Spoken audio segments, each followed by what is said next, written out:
Someone from the crowd said to him, "Teacher, tell my brother to divide the inheritance with me." "Friend," he said to him, "who appointed me a judge or arbitrator over you?" Then he told them, "Watch out and be on guard against all greed, because one's life is not in the abundance of his possessions." And then he told them a parable. A rich man's land was very productive. He thought to himself, "What should I do, since I do not have anywhere to store my crops?" "I will do this," he said. "I'll tear down my barns and build bigger ones, and store all my grain and my goods there. And then I'll say to myself, 'You have many goods stored up for many years. Take it easy, eat, drink, and enjoy yourself.' But God said to him, 'You fool, this very night your life is demanded of you, and the things you have prepared, whose will they be?' That's how it is with the one who stores up treasures for himself and is not richly rewarded by God."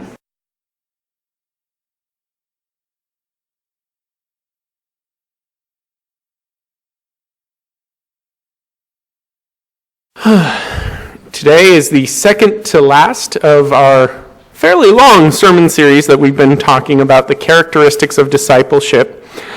And the characteristic we're going to talk about today is stewardship.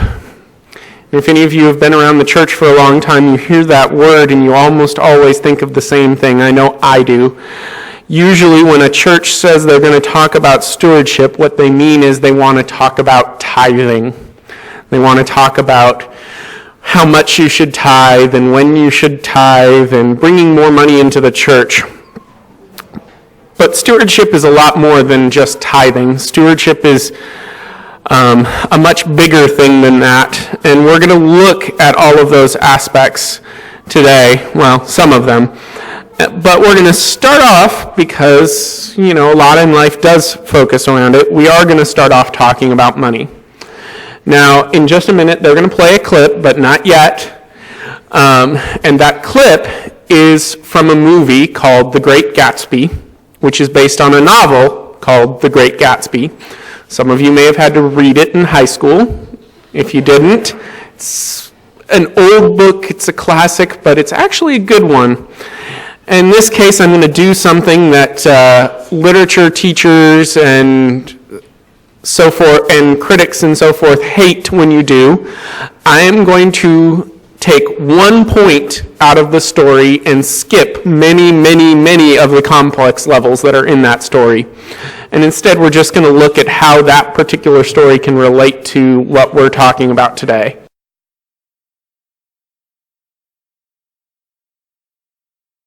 The whole city packed into automobiles, and all weekend, every weekend, ended up at Gatsby's.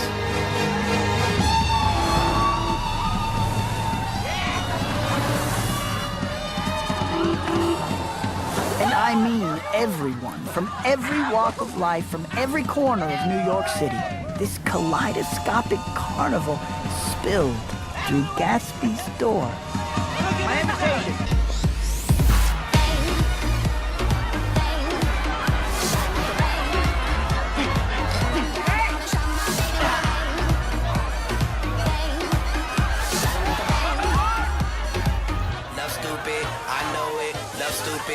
A caravansary of billionaire Playboy publishers and their blonde nurses.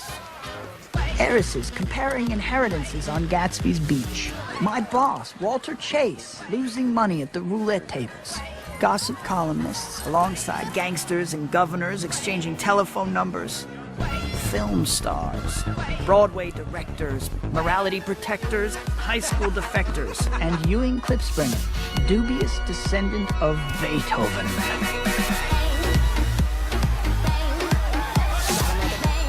You know where I might find the host, Mr. Gatsby? I live just next door. Gatsby? I've never seen Mr. Gatsby, sir. Why, no one has. Alone and a little embarrassed, I decided to get roaring drunk.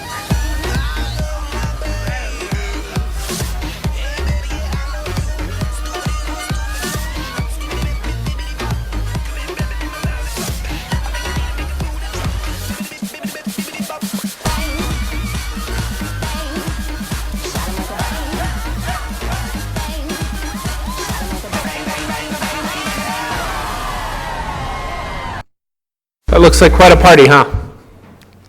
That is what the world around us wants. That's what they would love to live their lives like that. Don't you agree? Isn't that kind of the ideal we see today? This never-ending, non-stop, crazy luxury party.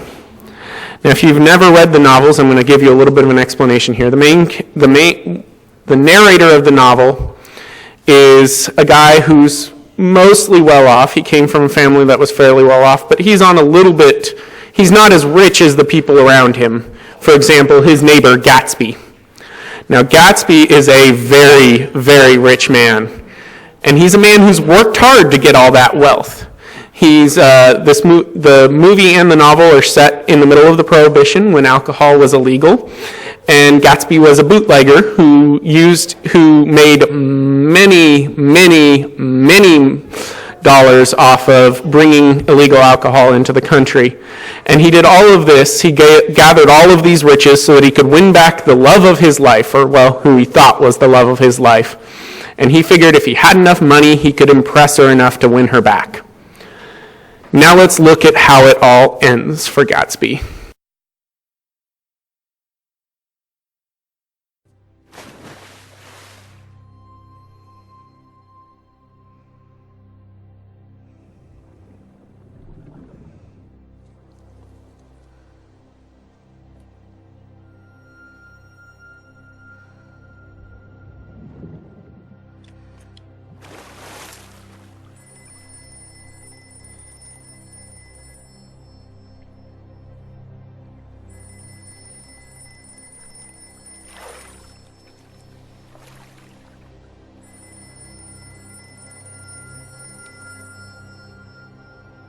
Gatsby's. I know Mr. Gatsby will be very happy that you've called.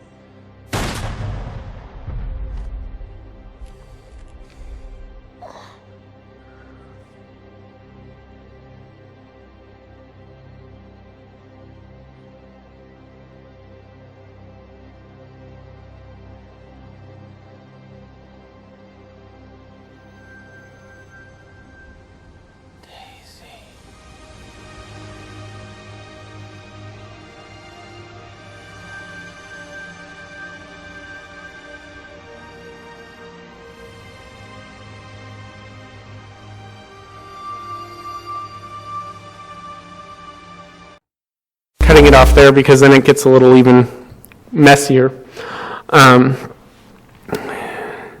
Now you're probably wondering why I showed you these clips. It's important because Gatsby is a lot like our parable today, the parable that Kinzi read for us.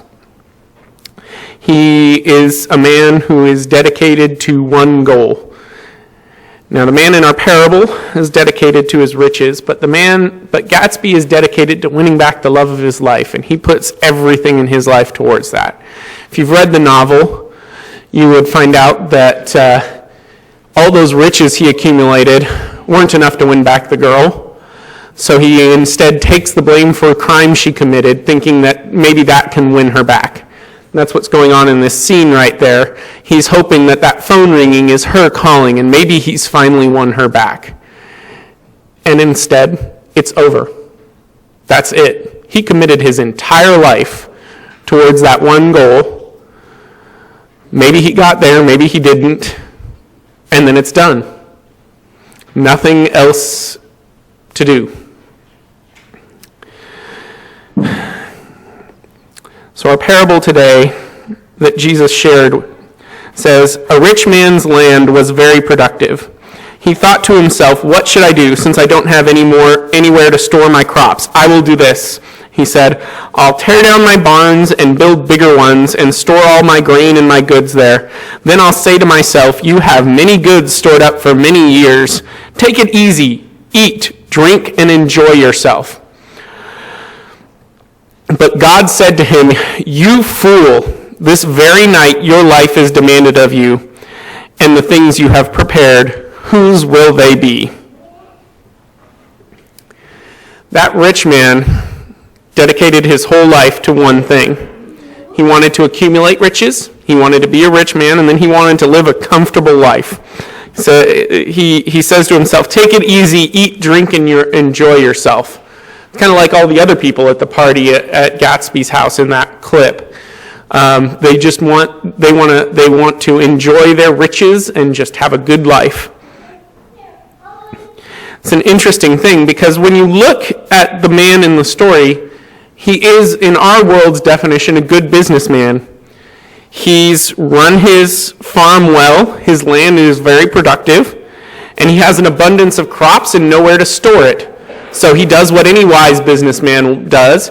He makes improvements to his own property. He says, all right, my barn's not big enough to store everything that I'm bringing in. I'm going to build myself a new barn.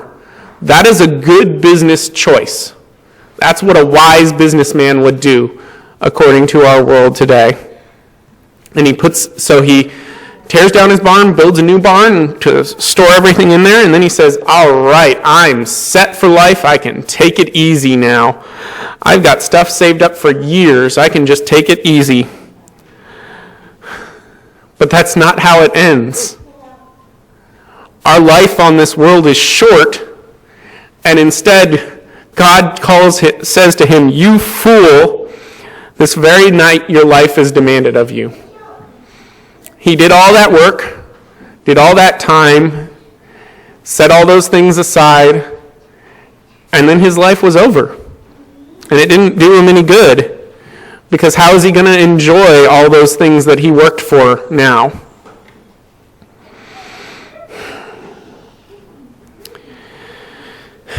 You know, it's interesting that in the Bible, as we've mentioned before, in Luke 18:25, it says, for it is easier for a camel to go through the eye of a needle than for a rich person to enter the kingdom of God.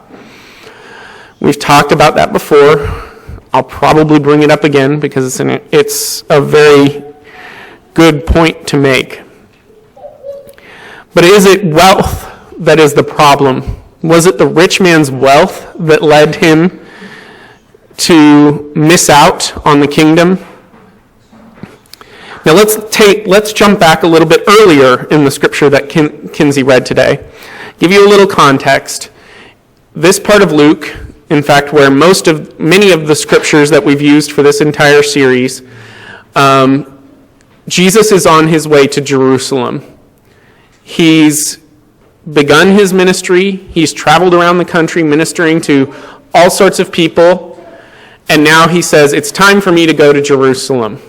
Of course, we know from our study of Scripture, from other things we've learned, that when Jesus goes to Jerusalem, that's the end.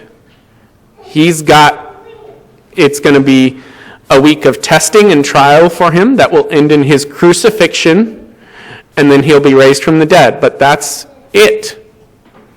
So this traveling to Jerusalem is Jesus passing on his messages.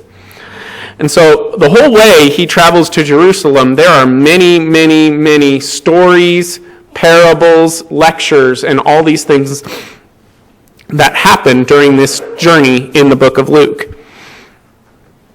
These are Christ's final teachings, and they're important. So he's on his way to Jerusalem, and he's been teaching the people, the crowds, in every place he stops. And he's presumably doing that, and then someone interrupts him. Someone just pipes up, speaks, and it says, someone from the crowd said to him, "Teacher, tell my brother to divide the inheritance with me." Jesus is in the middle of giving a sermon. He's in the middle of giving a lesson to all the people around him. And this guy just up and says, "Jesus, I want you to tell my brother he has to share the inheritance with me."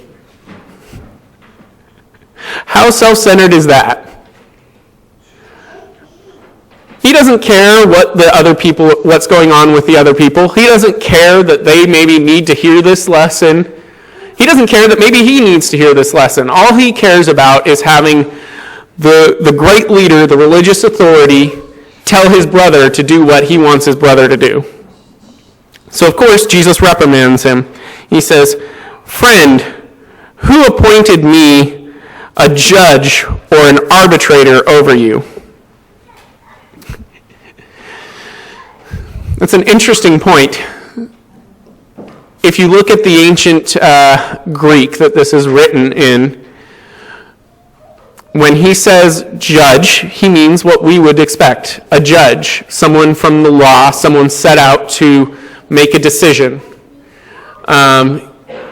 When he says arbitrator, the word here, the best way I can, when I look up the meaning of it, the best thing I can think of in a modern context, because they didn't have this context back then, is the executor of the will. He's the person who the will has been given to make the decisions as to to make sure that the will is executed as it should be. Jesus asked him, am I a judge? Am I the executor of your Father's will? Why are you asking me to do this? It's an interesting point. Jesus is telling him, I'm not your judge, I'm not your executor. I'm the rabbi, I'm the teacher. I'm here teaching, and yet you're interrupting me to ask me to be a judge, to ask me to be an arbitrator. Why is that my job? Why do you need me to do that?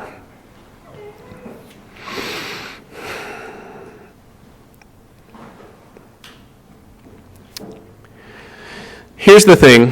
For Gatsby, for the man in the parable, for the man who interrupts Jesus, wealth is not the problem. Money is not the problem. It's their goals. It's what they're focused on. They have something set, and that is all they care about. Gatsby only cares about getting his love back. The rich man in the parable only cares about living an easy life, accumulating his wealth and living an easy life. And the man who interrupts Jesus only ever cares about making sure that his brother splits the inheritance equally with him. Their priorities are messed up.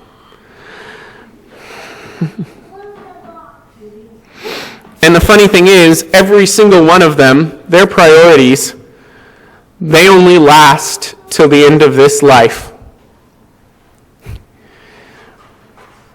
Ask any math teacher, what is infinity plus 1 or infinity minus 1? It's still infinity. Infinity is infinite. It has no beginning and no end. It just goes on. When we die on this earth, we have an infinity in heaven with God and Christ and all of the other believers. 30, 40, 50, 70, 100 years on earth is nothing compared to infinity. I wish I had a rope up here because I could do the little demonstration I saw to talk about this. Next time I'll try and remember to bring that. But it's this man, he's got a long rope that stretches all around the room, and then he holds it up, and the last 2 inches of the rope are dyed red. And he said, this red is your life on earth.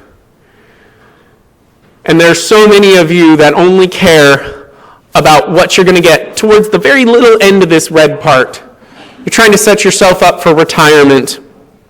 You're trying to make sure that you will have a great time during that little red bit. He says, why do you care about that red bit? Look at all the rest of this rope that goes on beyond it. That's your life in heaven.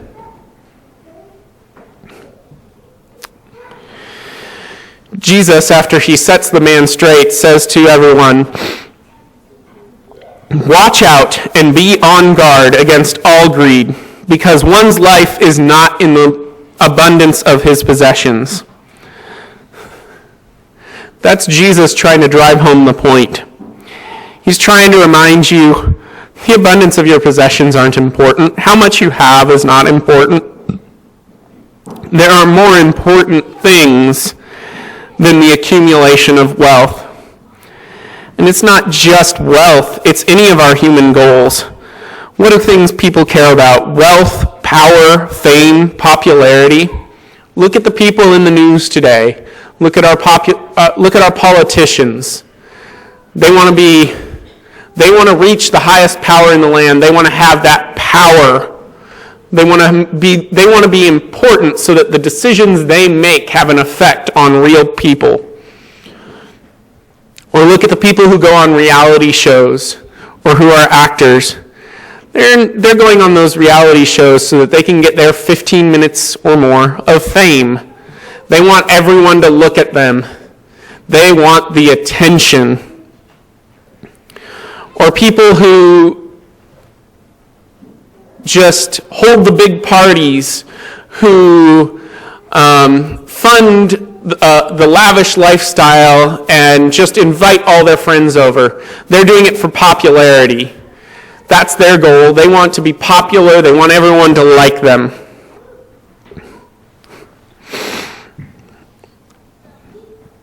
Jesus ends this section by saying, that's how it is with the one who stores up treasure for himself and is not rich toward God.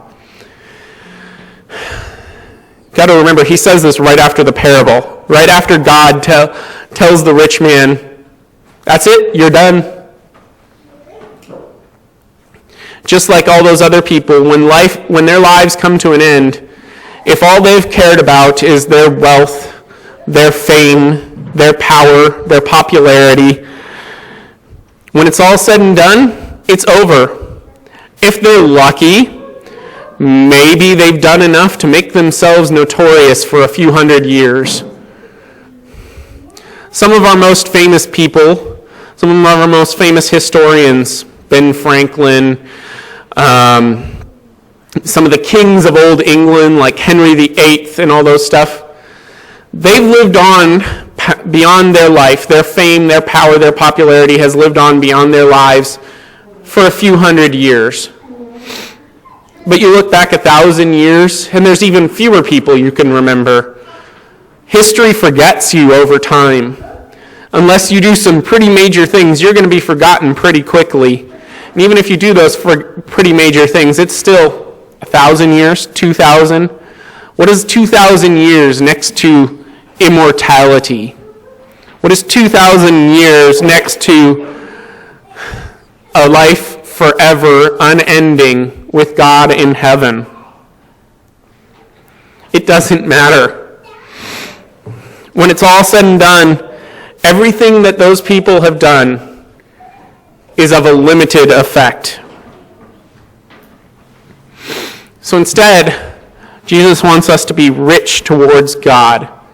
What does that mean to be rich towards God? Well, like I said at the beginning, oftentimes when we talk about stewardship, we talk about tithes. Tithes and offering are a part of it. You give your tithes and your offerings because you want to help God's work be done in this world. You want to help the church provide assistance to people who need it. You want to help the church to reach out and spread the gospel around the world. You also give your tithes and offering because it does help you, remind you that money is not important.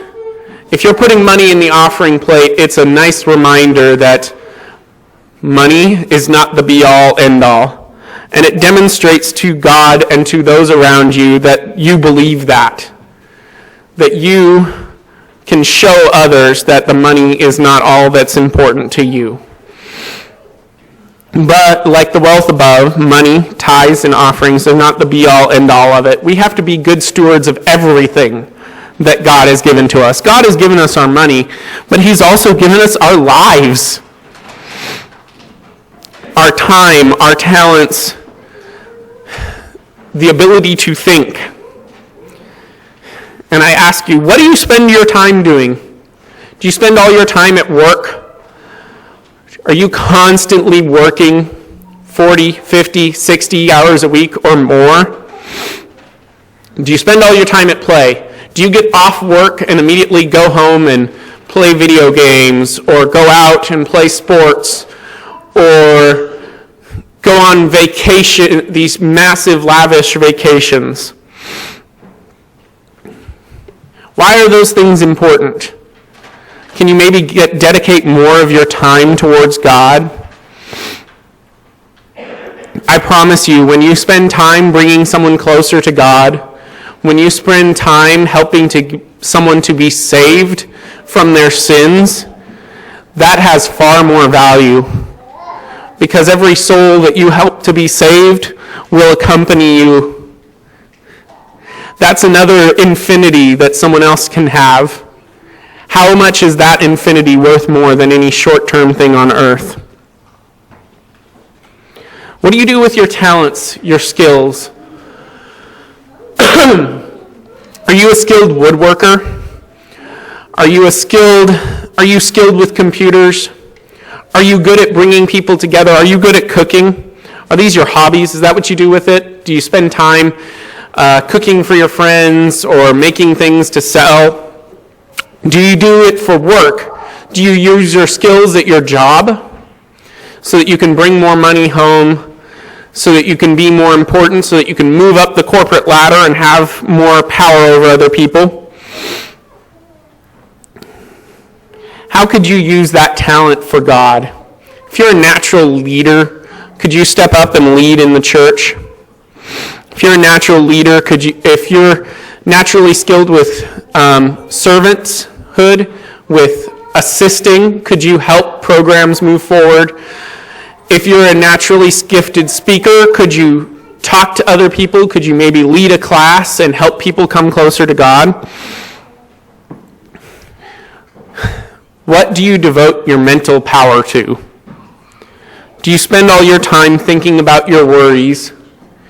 Do you spend all your time entertaining your mind, reading books, watching TV, watching movies, playing games? Do you spend all your time thinking about what others have that you want to have? Could you devote more of your thoughts to God? Could you spend more time studying, more time learning, more time praying? Could you spend more time becoming more knowledgeable about God so that you can share that knowledge with others? Here's the thing. God doesn't care if you're rich or poor or smart or slow or skilled or talentless. All he cares about is what you do with what you have. Are you a good steward of what you've been given? However much or however little, he wants to see you dedicate it to him, to put it towards his goals instead of your own. His goals that stand the test of time.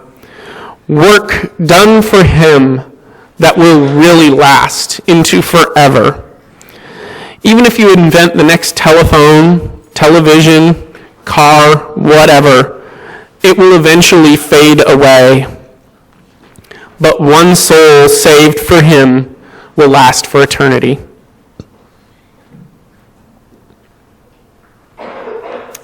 Amber's going to come up and play a song for us. As she gets ready to do that, I want you to think, are there ways that you haven't been a good steward with your life? And I'm not talking about just your money here. Are there other ways that you haven't been a good steward with what you've been given? If you need to come before God, our altars are open. If you want to come and pray before him and say, God, I know I can be a better steward with what I have. I know that you have more you can do. I know that I can be doing more with it.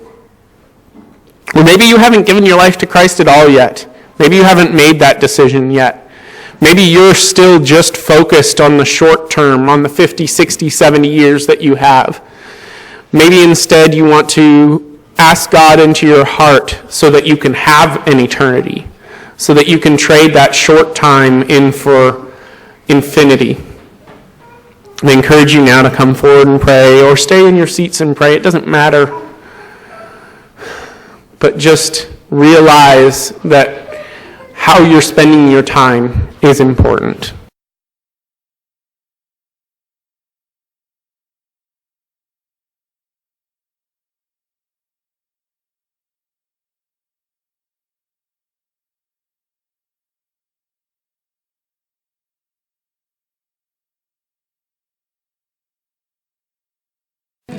go out from here this week, just be conscious of how you're using your time, how you're spending your money, how you're spending your thoughts, and take that lesson with you this week. Keep in mind what you're putting your value on, how you're being a steward of what God's given you. Dear Lord, we ask you to bless the people this week. Ask them to go out from here and remember you as they live their lives. Remember you and your goals and your missions. Bless them, keep them safe. Bring them back here next week. In your name, amen.